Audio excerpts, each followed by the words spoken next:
This is our first remote lecture. This is our PSU Studio MFA online artist lecture. It's sponsored by the PSU School of Art and Design. The series brings together artists, curators, and critics from a variety of disciplines to explore the subjects of their own work before a live audience. This talk is made possible through the James DePriest Fellowship Fund provided by the Harold and Arlene Schnitzer Care Foundation. With that in mind, we'd like to extend our thoughts to the Schnitzer family and thank them for their continued support. Arlene's going to be dearly missed by our community here in Oregon. In response to the current issues of COVID-19, we've decided to make our lecture series for this term remote, and I'm really looking forward to the possibilities of that. With the rapid change, we're still confirming the remainder of our presenters and the final dates for the series, but please keep an eye on our Instagram, which is PSU Studio MFA, where we'll be announcing the remainder of the talk shortly. I'd also like to mention at the end of the lecture, we'll be having a Q&A by our MFA students and a few faculty members with Carly. And so for our first lecture, I'm happy to introduce Carly Mandel. Carly is an artist working in Brooklyn, New York. In 2015, she received her BFA from the Pacific Northwest College of Art in Portland, Oregon. Her sculptures and videos have been shown nationally and internationally, most recently in a solo exhibition at Hamtramck Ceramic in Detroit, Michigan. Mandel was a 2017 recipient of the Emerging Artist Grant from the Kennedy Center in Washington, D.C., and a 2019 recipient of a Visiting Artist Fellowship from Urban Glass. An interview between Carly Mandel and Carrie Doran was published in Baum in 2018. Carly Mandel's practice considers how objects and people are medicalized within late capitalism. Her sculptures focus on how survival is represented through commodities. By re-representing these objects, she illustrates how we are all unable to thrive independent of their consumption.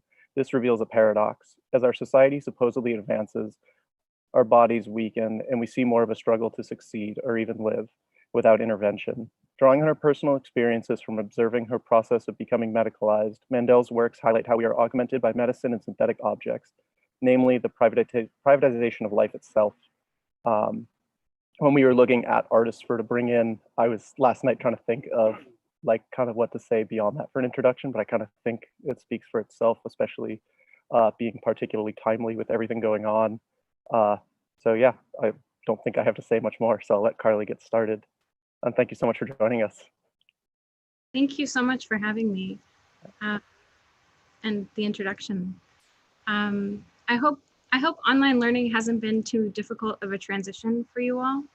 I know working remotely can be really challenging, and I hope this transition has been going okay. I know for myself, working remotely is really difficult in a tiny apartment and cold studio where I am right now. I don't want to take too much time up, but I wanted to say how important I think it is that your program and your university and all of the schools who have taken steps to begin to develop department infrastructure around future possibility of remote learning. As a disabled person, I can't begin to tell you how difficult it's been for me in the past to receive remote learning with educational institutions. How difficult it's been to have employers offer me the ability to work remote, even when I went through legal motions to force their hands with ADA accommodations. Not to mention how few events and arts programming I've been able to access online before this pandemic. I'm not trying to say I'm salty. I'm hopefully trying to say things haven't been what they should have been before. And by opening up online learning and online events programming, we would be giving opportunities to communities which haven't been able to achieve higher education or just regular education.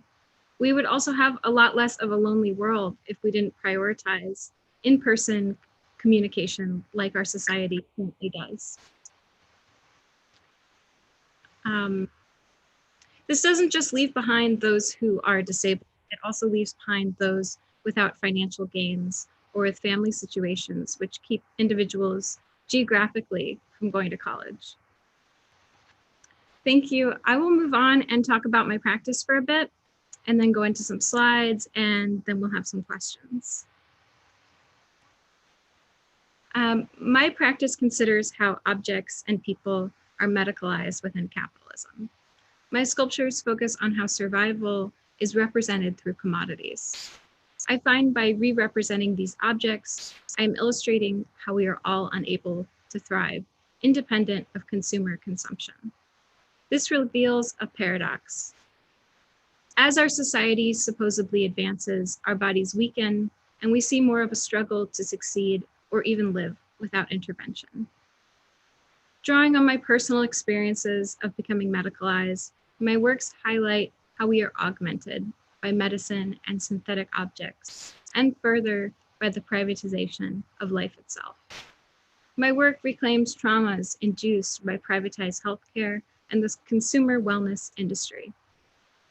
In our deeply entrenched life with neoliberal capitalism, it is reinforced that individuals are responsible for themselves and their well-being, even though all of our bodies will inevitably fail us. Similar to socially reinforced ideologies of labor and productivity, wellness products operate from the mythology that earning more and consuming more will be the key to unlocking one's true potential. At the same time, this ethos disguises and shames those who are monetarily or physically unable to participate in consumer-driven wellness culture, which is sick. It tells us that our well-being and our life itself has a high and unattainable price. So I'm going to share my screen and have some slides.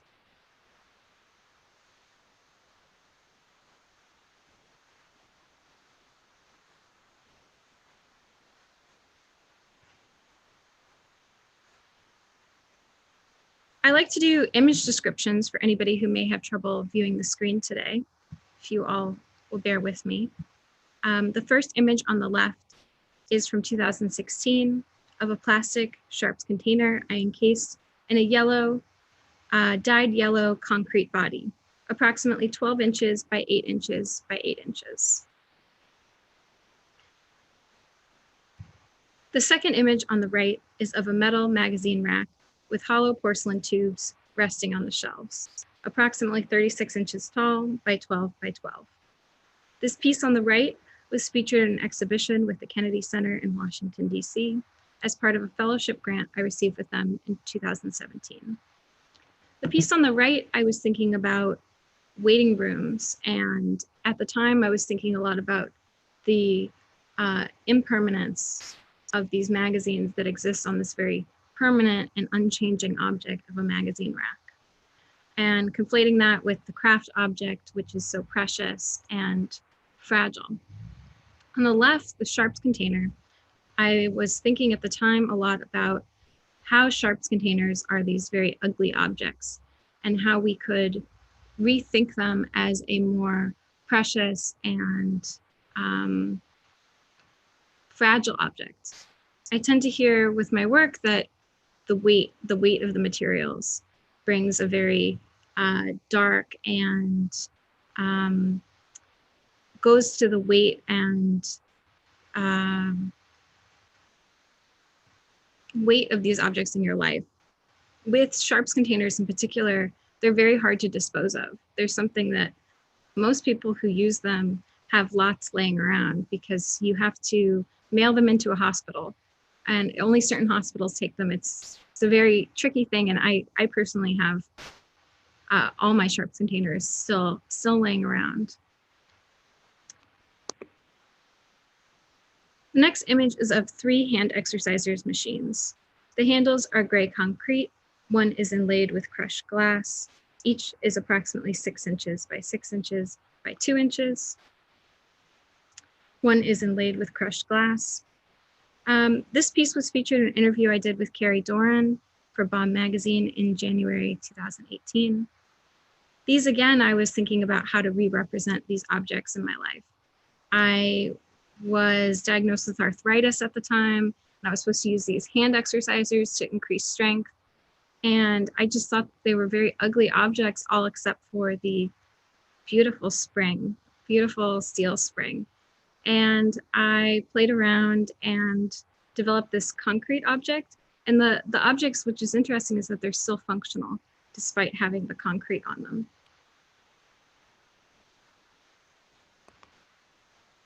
So this image is from an exhibition I did with Veronica in Seattle, Washington in November 2018. This is a view from outside the gallery space. With this show, I wanted to think a lot about how you could view it from outside on the street, because it has this beautiful window space where you can see the entirety of the space. It's one whole long wall is the window. And I wanted to have the objects almost facing or interacting both with the space, but with the external space as well. So here is a detail image. The show is entitled Cornflour Blood Drive and featured 3 humidifier fountain prototypes on a white leather massage chair with an accompanying white leather doctor's stool. I wanted this to feel both like a waiting room, but also like the medical setting. The conversation that's happening between the chairs and to the space, because it's almost as if everything is facing outwards. At the time, I was going through a lot of different humidifiers and nebulizer machines. I don't know if you've ever had interaction with nebulizer machine, but it's basically like a humidifier, but with tubes, and then you wear it like on your face. And I was thinking about how these are very embarrassing objects. You know, they're like these box machines, and they live in your house. You can't really hide them, especially in a small apartment. It became such a fixture in my life. I wanted to re-represent it in a way that could be beautiful and precious.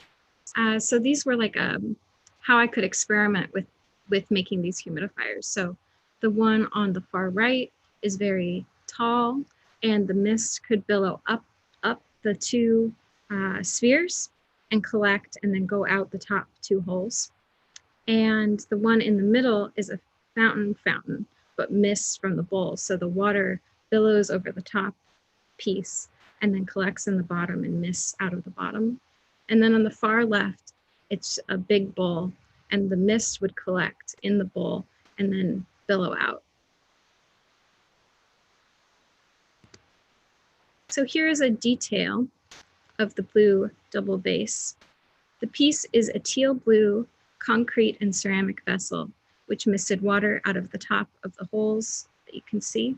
The fountain also wears a necklace chain with steel charms of a gas mask, syringe, flowers, and others. The piece is approximately 24 inches tall by 15 by 15 inches.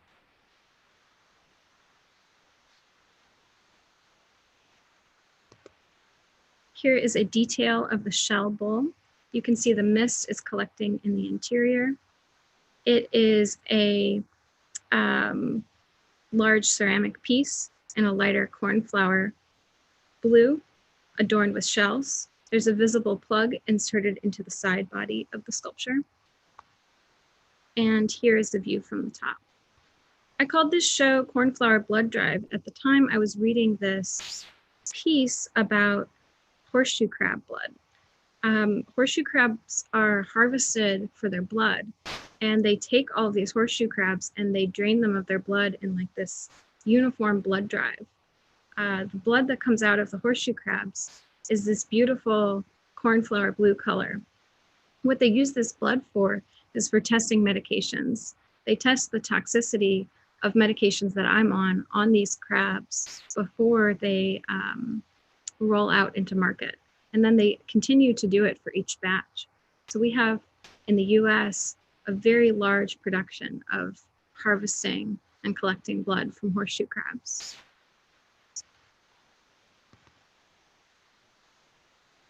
So this next image is a view of my show, Kiss Me Goodnight, with Portage Garage, Hamtramck Ceramic in Detroit, Michigan from this past fall, September 2019.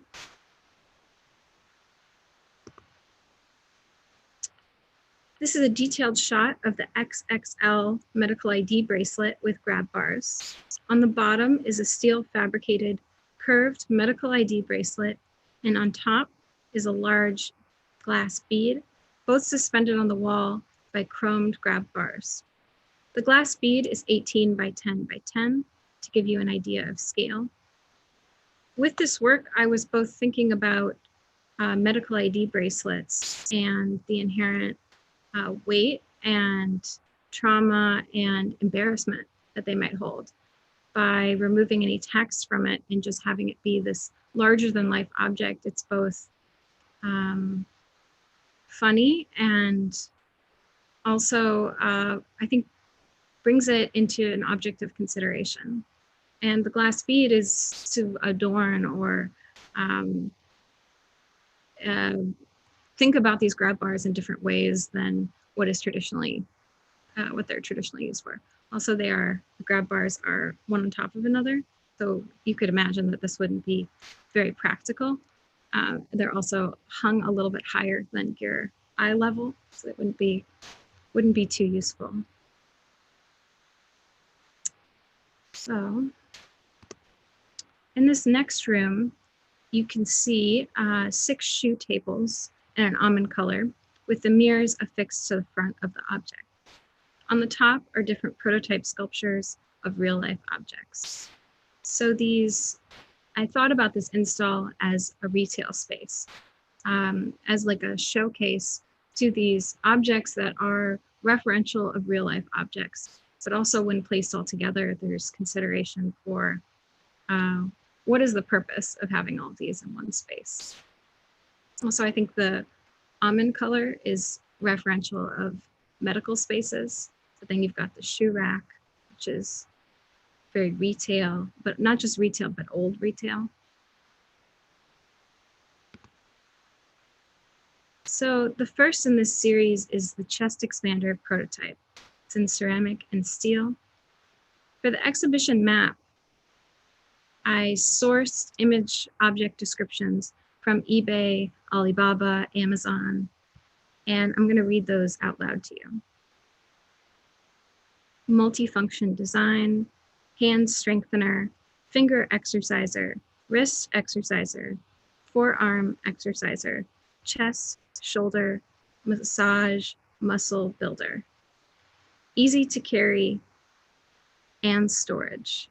Training at home or office or anywhere to fitness. With this work, I was thinking a lot about the objects of physical therapy and how you use these fitness objects for this, but how that's so inherently different from the culture that surrounds fitness objects. When I think about the culture around fitness objects, I think about the ads I get on Instagram with the latest trend or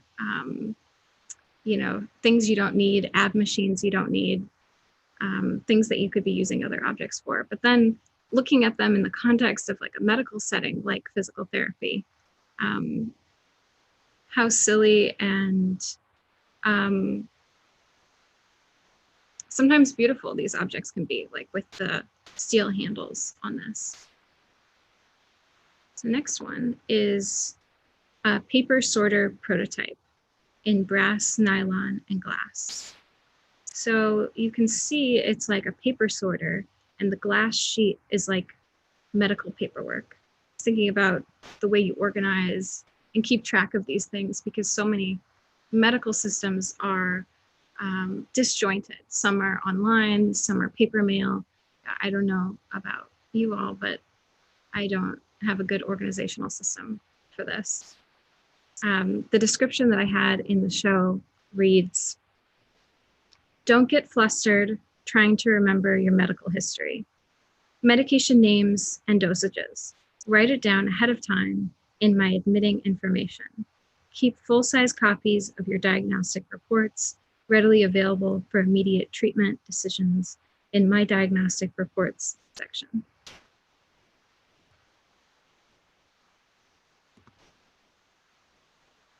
So this is the third in the series foam roller prototype in glazed ceramic.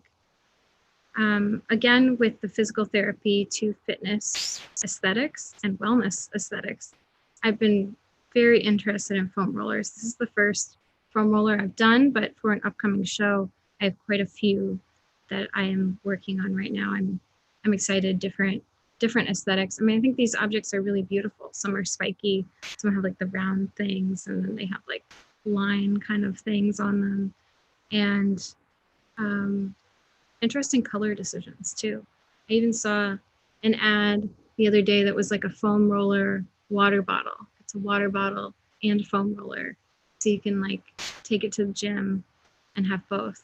I think that's very funny.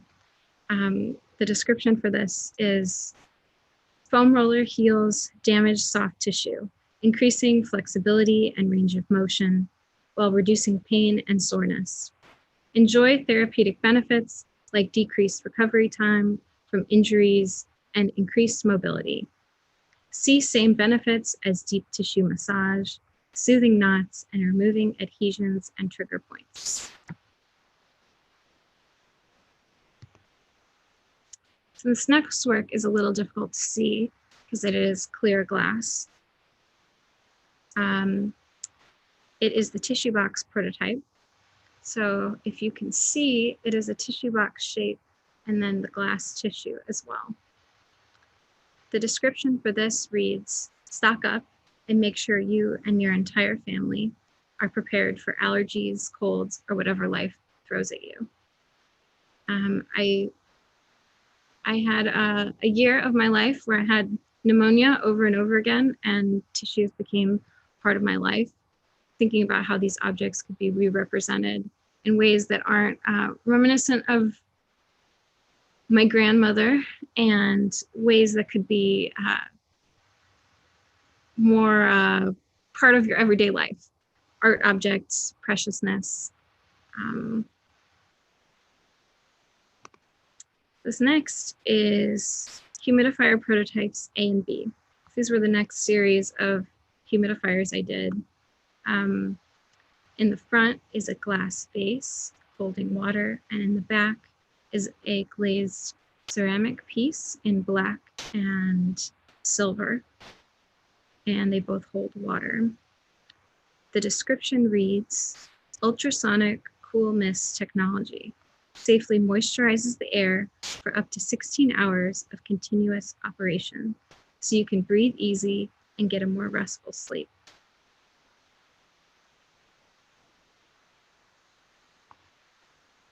And the sixth and last piece from this series is a Derma roller prototype in glass, concrete, and steel. I don't know if you've ever used a Derma roller. It's like it has a handle, much like a women's razor, where it's very curvy. And then the column, that's the wheel part, has like little needles on it. And so the idea is that you kind of make these punctures in your skin, and then your skincare regimen can more readily absorb into your skin. So I wanted to think about how to re-represent this in both glass and concrete. The description I have is, don't fret over wrinkles and large pores. Our press-loved Derma roller promotes a luminous, youthfully vibrant, and healthy-looking complexion. Next is a detail on the side of the foam roller. You can see that the outside of the foam roller is a lighter blue, and the inside is a more rich, medium cornflower color.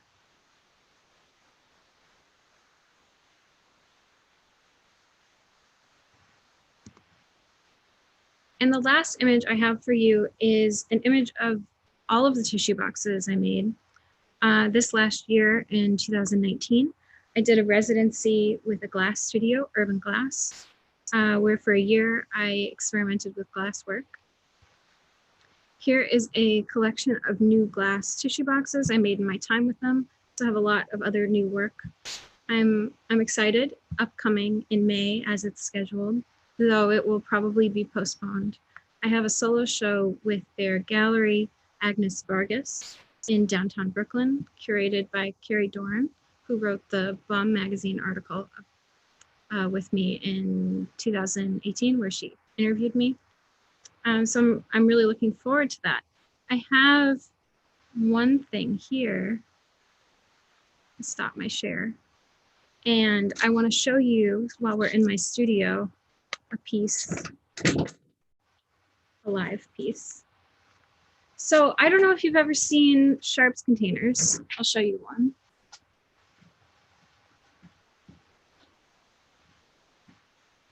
So this is a Sharps container. So you can see they are pretty scary looking objects with biohazard, and they have like a plastic lid.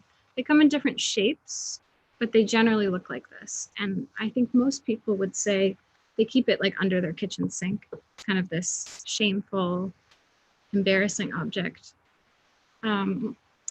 So in my time with Urban Glass, made this piece here is a glass sharps container.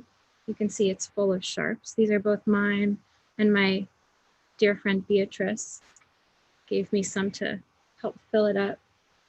So you can see it has a hole in the top, which is perfectly sized. You see that? To fit them. Yeah. Yes. So I think that's all I have. I'd like to open it up for questions. Oh yeah, we can get everyone back on video and start our Q&A. I'm just gonna moderate it. I'll just have people flagging me for questions, and then we'll just go through them that way. Since with the Zoom, it can kind of get kind of jumbled with everyone trying to pop in for questions. I to start, I guess on one of my own questions is last night I was reading Edward Glissant's about his theory of opacity, and with your work, that was one of the things I noticed is like I think that sharps container is like it's not hiding the sharps, whereas the other one, like the lid is clear, but the actual base where it's stored is hiding them.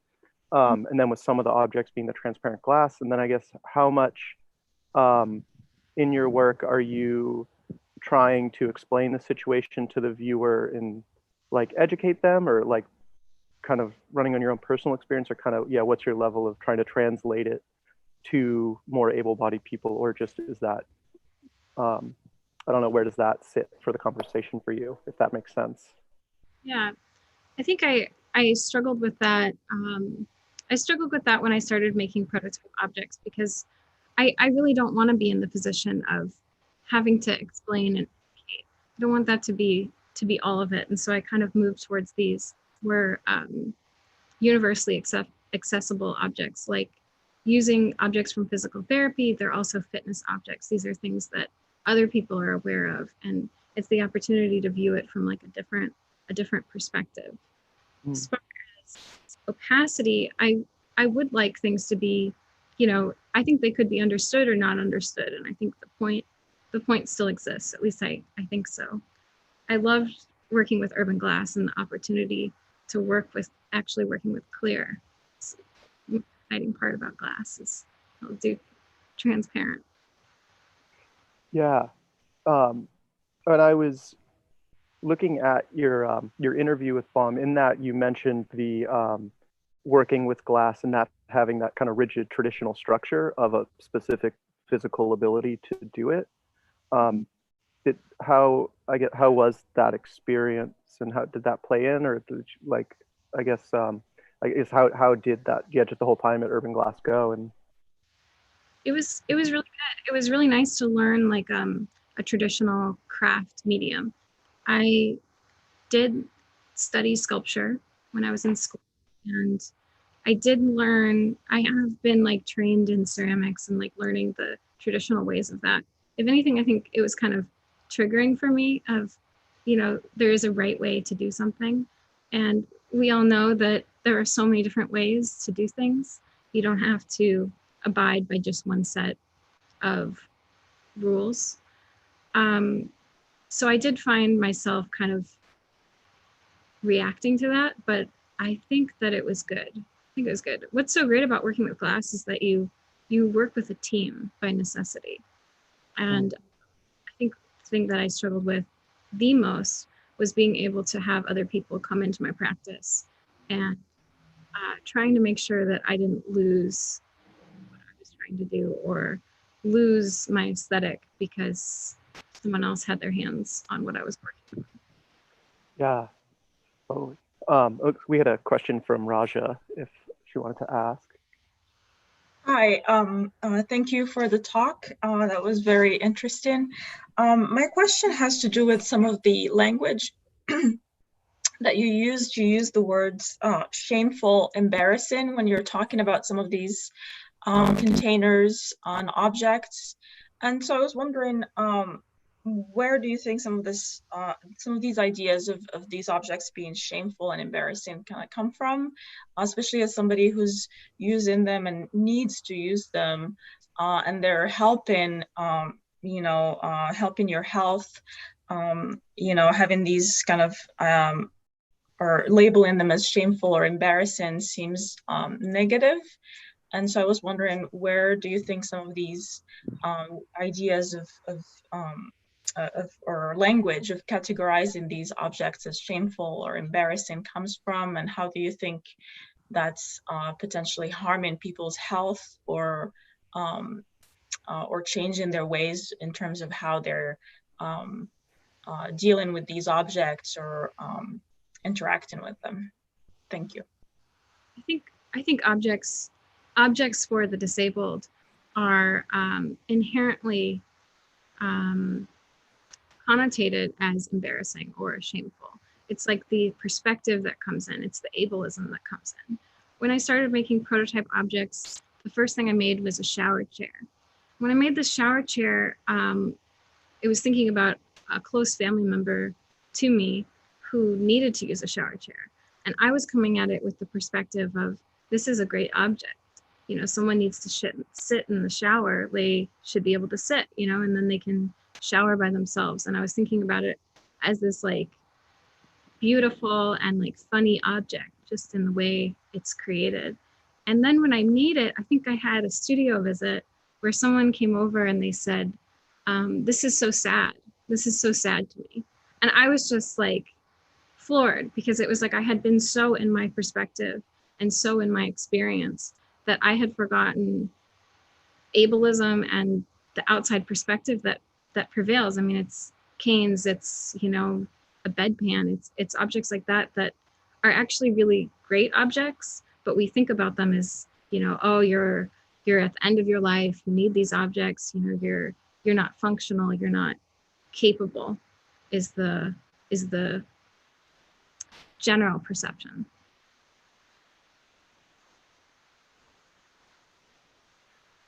Yeah, sorry, I dropped out. So if someone had a question, I missed the hands up notification. But I'm really interested, or think it's that like able to find that distance, to find those aesthetics in those objects, is really interesting. Because I know like I had physical therapy once, and I definitely was like the whole experience was so uncomfortable and bizarre that I didn't really feel like I had there was no way I could have thought of like the objects around me in that moment.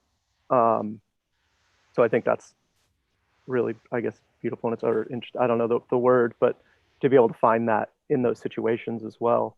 Because hearing you speak to them, like especially when you're bringing up the hand cruncher, that the spring in itself is like, oh yeah, I never even thought about that portion of it. It looks like Darby has a question. Hi. Oh. Hello. Hi, Carly. Thank you so much for your talk. I wanted to ask you, and you touched on this a little bit, and I thought I would ask if you wanted to go a little bit more into it. With the choice for your last exhibition in Detroit to use the shoe fitting benches as pedestals for your pieces. And I was wondering, because you did say like it is kind of a dated thing, like I remember those from my childhood and like, trying on shoes and sliding down the chairs. And I was just wondering if there was a particular purpose to reference like that age of retail or of shoes or feet specifically, or because it's such a like ingrained signifier of retail generally. Yeah, I was thinking about retail spaces in particular, and the idea of having it be like this kind of retail space in my mind, in my dreams. It's this strange object that, why did that exist? Why do we have that? Why do we need that? And kind of taking it out of body, taking it into the gallery space, taking it into this like medical color. I think it's, yeah.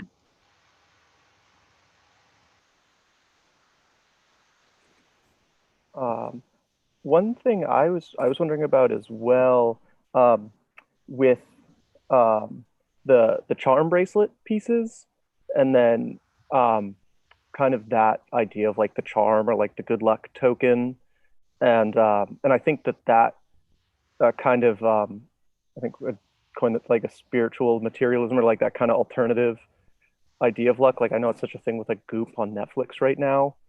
I was wondering if that was something like in the mix as well to comment on for you. I think it's bringing back to like a real body experience of wearing jewelry and what does the jewelry mean. And it's almost like because it's on the doctor chair, it's like the nurse or the medical assistant whose jewelry you're commenting on while you get your blood drawn. Just bringing it into like a human element. Yeah, that adornment, I because I've really liked lately the jewelry I've been especially seeing you posting.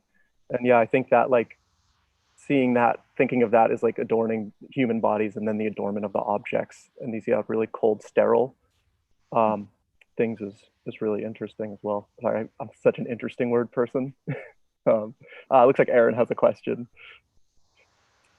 Yeah, I was just wondering if you had any sort of like dream project of like where would your ideal setting for some of these objects be? Like if you could choose any venue, or if you have like an idea for a larger project that you would want to do with some of your ideas.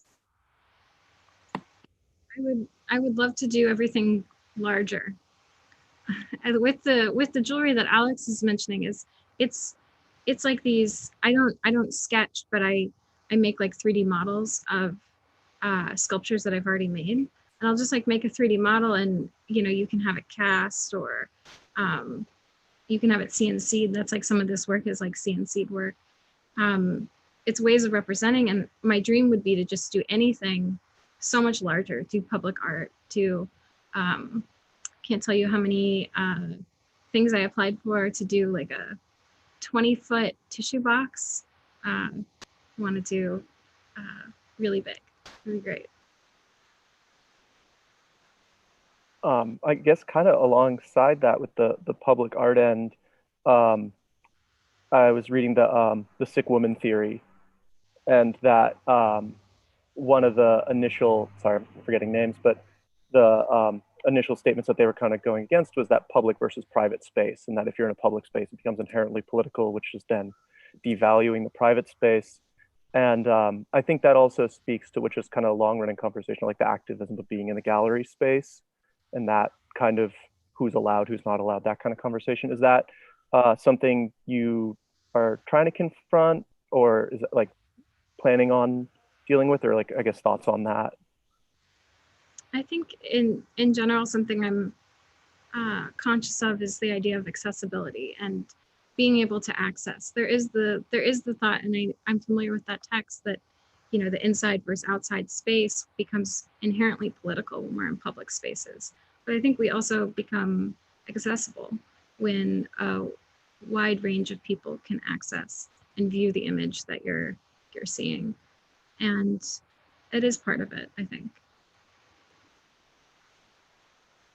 It looks like Ralph has a question for you. Hi, thanks for the presentation, Carly, and for answering our questions. I guess I just have, I'm curious what your thoughts are on seduction, given that I find a lot of your objects to be very seductive, but then once you approach them and understand the content, they're actually, I mean, they're very somewhat object, but it's like also curiously dark in humor. And I guess I'm kind of curious about how you navigate, like you kind of balance that out. And then I have a follow-up question from somebody in the YouTube chat room. Yeah, I think that I think the selective quality is something I like. I think that draws you in, you know. I think that the explanations and my experiences, while it might fuel me making the work, it doesn't need to be there for the work to bring you in. And then once you're in, you think about it in more of a, how is it relevant to your life, people in your life, people you care about. Yeah. And thank you. And then the follow-up question from somebody, Alex Woodward asks, I'm curious about other artists who influenced your work.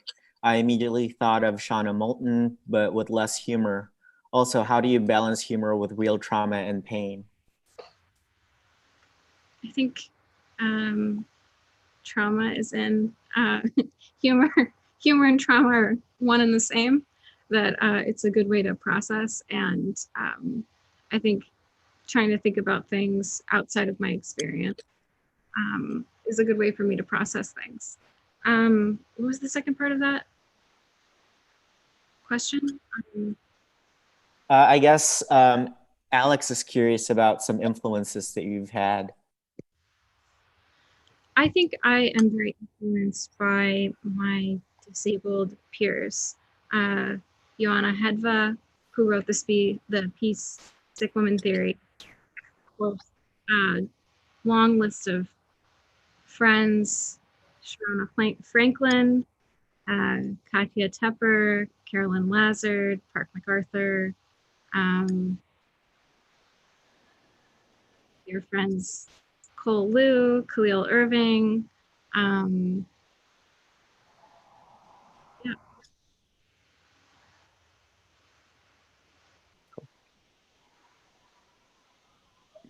We actually, as a drop, are going to have Khalil coming in for a talk as well. Yes. Which I'm really excited about. I think that's going to be in June as it stands now. Another thing I was wondering about is, because you also kind of touched on it with the having other hands involved in the work, and if you could speak a little more to the idea of like the mass produced and the sterile, and then that kind of dichotomy with the handmade portion of the work, and sort of what those elements kind of stand for you. Yeah, I think I really like the juxtaposition between cold, sterile objects and the look of handmade objects, both in thinking about craft traditions where you have a rigid set of guidelines in a way that you have to make things, and then we have the machine produced, and almost playing to the lack of necessary skill with kind of rough forms, and juxtaposing that with cold metal sterile objects of both medical and fitness aesthetic. Yeah, I really enjoy that contrast between the two. The other, I looking at the work, one of the things I also found really interesting is how easily it fits into gallery space, given that like kind of going on that sterile nature of like what like the doctor's office would be, and then what like the kind of quote unquote like ideal gallery space would be. And then that really made me think about how then sterile and controlled that window is, and then also how intertwined a lot of those medical devices or those objects are so heavily tied into so much minimalist sculpture. And I really appreciated how much it made me kind of consider what those were doing. What does the gallery, hospital, and retail space have in common? Lighting, clean, sterile. Yeah, it's, I really think it highlights that. Thank you. Let's see. Looks like Pat has a question. Yeah. Hi, Carly. Thanks so much for your talk. I've got a lot of things that are running through my head about the situation that we're in right now in relation to your work. And so I guess generally I'm interested in you know, how you're letting, you know, how you're being able to absorb some of the current situation, and I think the really shifting paradigms that we're going through into your work. And so that's just kind of a general thing. Specifically, I was thinking about, you know, the idea of the difference between private and public spaces in relation to our current situation where we're all talking to each other from our own personal spaces. And so that personal is becoming public in this weird way that I haven't really seen any conversations about. But I'm just wondering generally if you know, how you're responding to the change in our dynamics, which is, you know, there are so many things, that questions that are raised in relation to your work in a really interesting way. Thank you. I think not to say that this isn't difficult and isn't difficult for everyone, but I think in a lot of ways, and I think my disabled community would agree with me, that life has prepared me for this. There have been months in my life where I need to leave my apartment, I can leave my bed. I've been through something like this before, not widespread, but for myself. I've worked day jobs, I worked remote and had to learn how to make my private space public, figuring out backgrounds that you can view me on that are, you know, appropriate, you know, not your bed in the background. It's there are a lot of things that I think have prepared me. It's been really difficult. It's been difficult for everyone. Navigating medical care from home is. I've got a nurse coming tomorrow morning in PPE, all gear, to just take two blood labs, just like take it and leave. I imagine it will take less than 20 minutes. It'll be pretty quick, but it's a whole new world. And I'm really glad this kind of infrastructure is being utilized across the board, both doctors allowing for at-home care, which is really a matter of insurance allowing at-home care, because you have to appeal the insurance and make it, and then also for schools and events programming, making these things available online, I think is going to be a betterment moving forward. Thank you so much. Looks like, so we have, I know Raja and Ralph have questions. I just wanted to see how you were, you know, I was just like, man, we're just like rapid fire questioning right now. I was trying to make sure how you were feeling. I know we have at least 2 left. Okay, cool, great. Yeah, it's just like, man. Oh yeah, so it looks like Raja has a question next. Yeah, thank you for answering all our questions.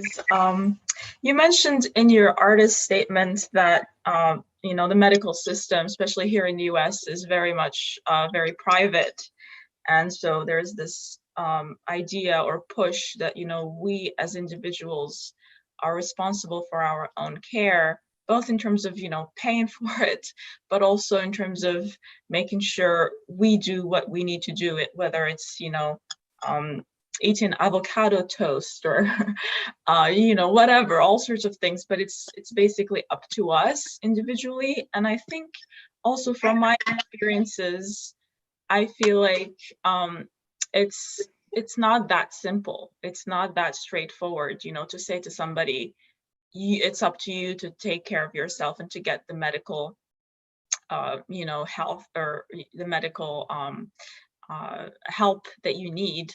And so I was wondering if you had thoughts based on your own experiences about this. Thank you.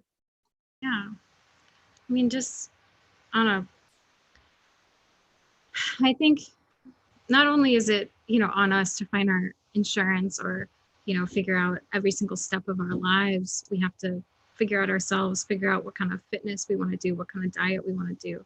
But in the medical system, I think the main traumas that I face are having such a privatized system where you have so many different specialists. I have so many different specialists, and when one specialist doesn't know what to do, they tell you, you know, I don't know, go figure it out with someone else, or they send you to someone else who sends you to someone else who sends you to someone else. And most of the time they don't actually send you to someone else. They say, go see, you know, this kind of doctor, but find it yourself. I mean, I had like a problem with my lungs that I talked about before. I had a problem with my lungs and I saw a pulmonologist, which is a lung specialist, and they told me nothing's wrong. So I went back to the doctor who said I need to go to the pulmonologist, who said, there is something wrong. Go try another one, try another one. They say, something might be wrong, but I don't know. And so then see another one. I ended up seeing 5 before I found someone who just looked at the same scans from the first one and said, oh yeah, this is what's wrong. And, you know, it's just antibiotics. It's not anything crazy to remedy. Just takes so much effort on your own behalf. I mean, if I hadn't had the wherewithal to like keep going, you know, it's just on me to figure it out at that point. Looks like we have a question from Ralph. Yeah, I have a couple. I guess one of them would be, I would love to know any thoughts you might have, given that you've had so much experience with it, with regard to the Western medical system. Then the second question that I have is, following up on the last couple of questions, if this current moment has made you think about ways, the way that contemporary art in the world operates might change as a result of the pandemic, and how that might be generating some new ideas for work in the future? Well, I think Western medicine is bad. Our medical system is very bad. Our private insurer situation is very bad. Just the fact that you have an insurance company that says you can only do these kinds of procedures, you can only do these kinds of lab tests, you can only do these kinds of, see these kinds of doctors, not see others. And the way it's changed, I was diagnosed 5 years ago, so it's kind of, I guess, almost 6 now. That was my introduction into the medical system. And just even the amount I've paid for insurance between now and then, and the amount, the way the landscape looks is so incredibly different. Just, you know, the fine line, the things that they add to keep you from receiving the care that you need, it's unnecessarily complicated. It's complicated so that you don't receive the care you need. And also it's really hard now to find an insurance plan at all that covers hospitalization, which is pretty wild, especially given the pandemic that we're at right now. While testing may be covered, for most people, hospitalization won't. That was Western medicine. Then your question was? I guess considering this, like we're at this cusp of like switches in terms of paradigms, or like, you know, like at least like I feel that that's like how I'm perceiving it. And I know that a lot of people also kind of have that perception, given that they're living in this. I guess I'm kind of wondering if that has shifted the way that you think about working as an artist and making work as an artist, considering that a lot of galleries are shut down, schools all across the country are shutting down.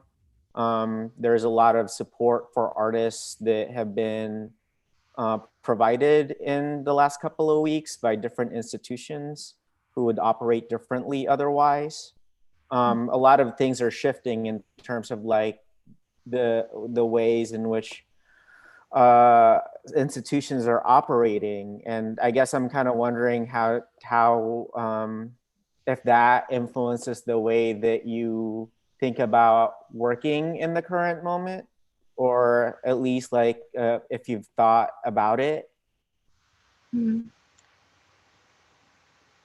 To be honest, it doesn't really, for me personally, doesn't really change the way I work, because I've been operating with the idea that at some point I could be too sick to get out of bed. I could have a week or two where I can't get out of bed. So I'm ready to work in a way that is conducive with my physical limitations as they come. Yeah, I have a studio in the basement of my apartment building. So my apartment is upstairs. It's very lucky, it's very fortunate, but it's also something that I did on purpose years ago, because I knew that if it was in a separate space, I wasn't going to be able to produce work like I was needing to. Yeah, I've been working in ceramic for the last 2 months because I haven't had studio access to, since I'm not doing the residency anymore. I don't have studio access. So I just use like a friend's kiln, and I can make the ceramic work in my studio and go over there. And then I do these 3D models and I do videos when I'm in like can't leave the apartment kind of situation. So that part isn't so much of a concern, but of course, concern for the galleries and future programming, what that's going to look like. Thank you. I think that puts us right about time. Awesome. I think that was a good round of questioning, which I really appreciate you taking the time to answer everything for us. Awesome. Yeah, it was really great having you. And yeah, if anyone wants to check out more work, Bayou News updates, it's carlymandel.com. Yeah, thank you so much. And thank you everyone who tuned in. And yeah, we'll have our next talks posted on the Instagram soon. Thank you. Thank you, Carly. Thank you. Thanks, Carly. Thank you.